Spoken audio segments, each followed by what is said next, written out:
there, viewers. It's a beautiful Monday, and this is the Brunch Show on Value Chain TV. My name is Patience Moses, your host on the show. As usual, we have a lot of things for you today, and there's going to be a conversation topic that I would want you to stay tuned for. We're going to the newspaper review segment after this short break.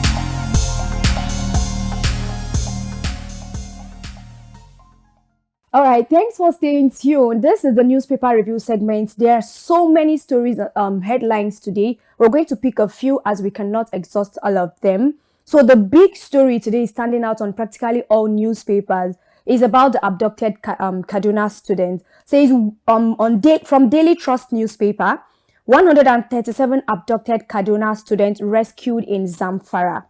We are yet to see our children. This is coming from parents. We'll make schools safe for learning. This is from President Tinubu. And then Abbas Atiku, Obi seek release of all captives. So this is really funny. These guys were abducted all the way from Kaduna and they were found in Zamfara. I hope this doesn't happen again. This is on Vanguard newspaper. Pull army out of Okwama, other Delta Bayelsa communities.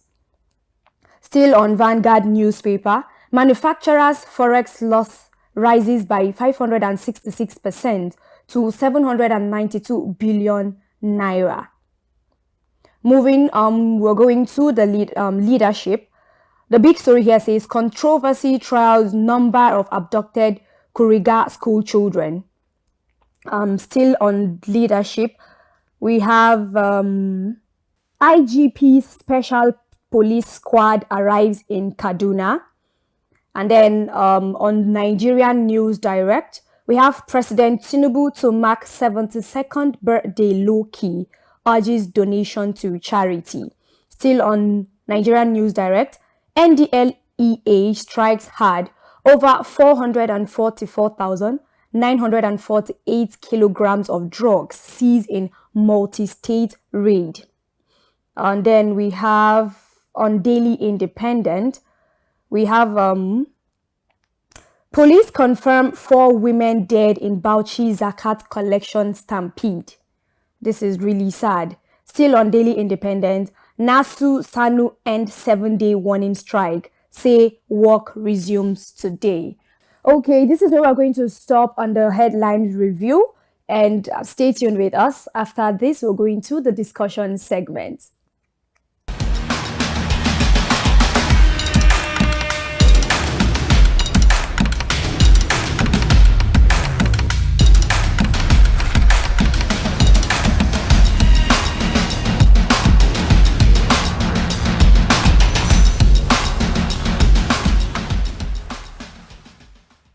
Thanks for staying tuned, viewers. So this is the discussion segment of the Brunch Show, or rather the conversation segment. I won't be doing this alone. I have Essay with me. We're going to be conversing together. Hi, Essay. Hi, Patience. Yes, how was your week? My weekend was short. So why did you say that? Because I wanted it to last longer, obviously. Yes. So this is not a TGIM for you? No. It's where is my Friday at? You're waiting for Friday to come, right? Yes, So okay, Essay, let's do this real quick. Okay. Where's your phone? Right here. Can I ever do without it?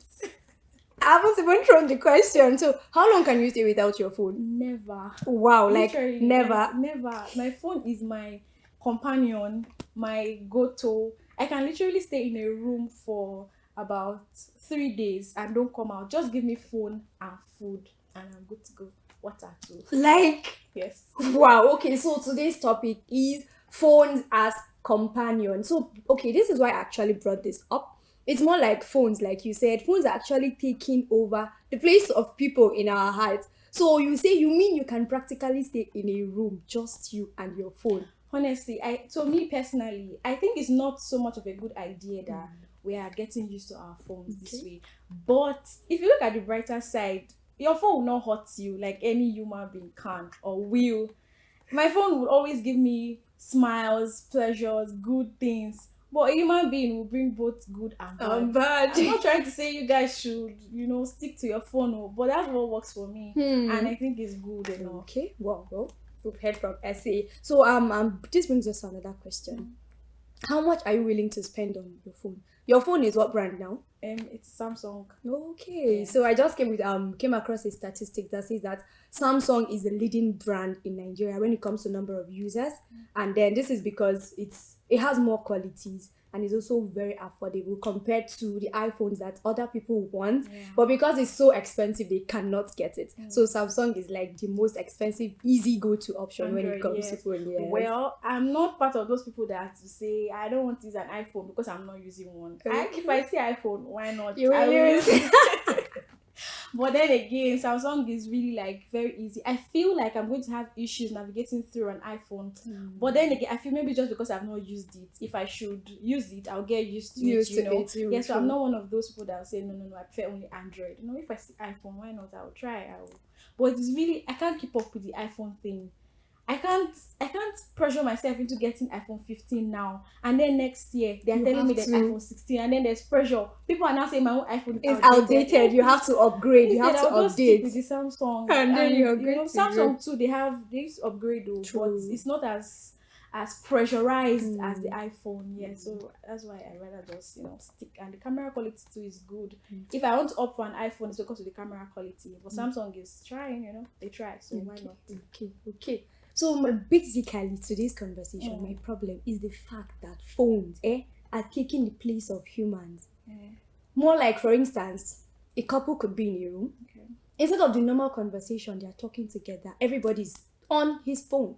Is there you're on WhatsApp, you're on Instagram, you're on Twitter, looking at the savage replies, memes, and then a whole lot of things out there. So this connection between humans is gradually fading, and it's a problem. It is. I find it very disturbing. It is. That's why I would say that you're not alone though, saying you prefer to stay in a room with your phone wouldn't hurt you and all of that. That's actually very true. But I still feel there's a place for humans in our hearts. Beyond coming out of your workspace, meeting people in your workspace, you talk to them.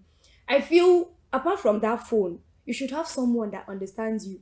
Your phone would not understand you the way. So okay, let's say you have a problem. AI, there's AI to go to and tell AI I'm feeling depressed. AI will console and then you. yes, AI will give you things to do and things to do. There's Snapchat has AI feature on it, so you can easily share your emotions, and it will not be as good as human. But then again, it's still a safe space.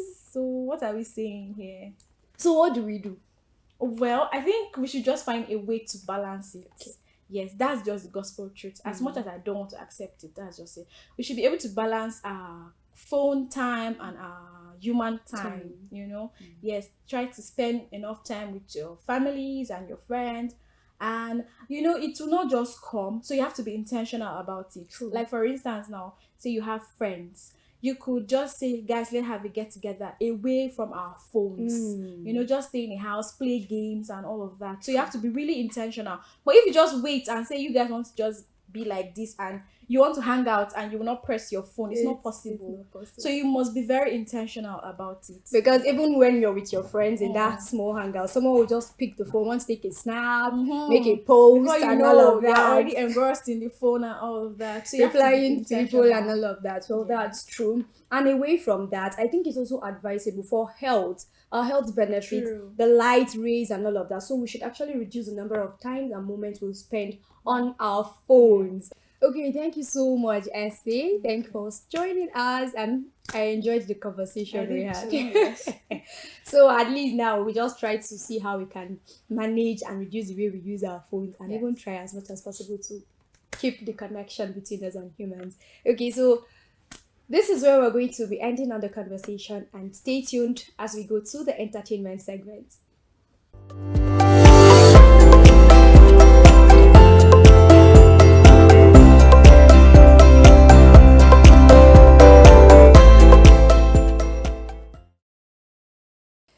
Okay, this is the entertainment segment. I know you've been waiting patiently for this particular segment, but I am not bringing good news to us today because we've actually lost another Nollywood actor. Barely a few weeks after Mr. Ibu's demise, we're losing another. So Amechi Monago is actually dead after several days of ailments, and then I remember there was a video of him online soliciting for funds for treatments and all of that. And we actually lost him. And this is actually very, very painfully hot. Like in just 2 weeks, we've lost two great actors. That's a sad one. This was revealed by his cousin Tony and on an interview. So it says that he died, he's 62 years old, and he died of kidney related issues and also diabetes and stroke. So he was really, really down. And like I said, this is really sad. Let's keep our actors, all the players in the Nollywood in our prayers, and the whole industry. Let's bring them to the hands of God and also try as much as possible to appreciate them for their efforts while they are living, because they actually have done a lot for the industry, a lot of contributions. And I know we enjoyed his movies while he was alive. So with these, this is like a cry out to all Nigerians. Let's pray for the entertainment industry because we're actually losing a lot of them, and this is not nice for us. I won't stay long here, and this is where I'll call it a wrap on the show because obviously I'm not excited about this particular news. It's not something we should talk so long about. So thank you so much for staying with me on the show. We're bringing more segments to you next week. So stay tuned and continue watching the show. This is Value Chain TV. Don't forget to keep your comments on the comment segment and stay also with us for the news by 7. Thank you so much. I am Patience Moses. Do have a great day ahead.